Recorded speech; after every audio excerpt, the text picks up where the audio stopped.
12 बरस की मैं 12 बरस की 12 बरस की मैं प्यार के आई 12 बरस की मैं प्यार के आई सैया हाँ सैया चल पैया पैया में कार सैया चले पैया पैया में कार सैया मिले लड़कैया में कार सैया मिले लड़कैया में कार सैया मिले लड़कैया में कार सैया मिले लड़कैया में कार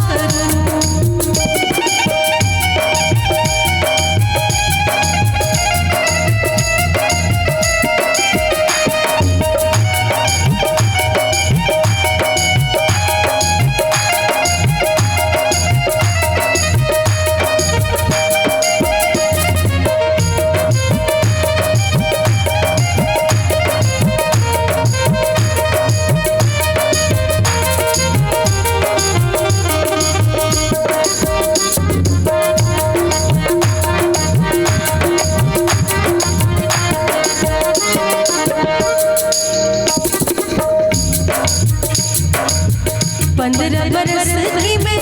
कौन पे आई पहले के जमाने में बहुत कम उम्र में लोगों को पता भी नहीं होता था कि विवाह होता क्या है उस उम्र में विवाह कर दिया जाता था 15 बरस की मैं कौन पे आई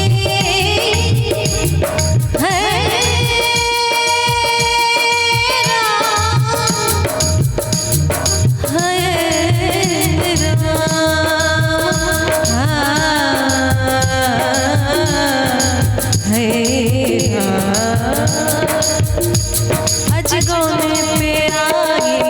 कौन पे आई कौन पे आई रामा कौन पे आई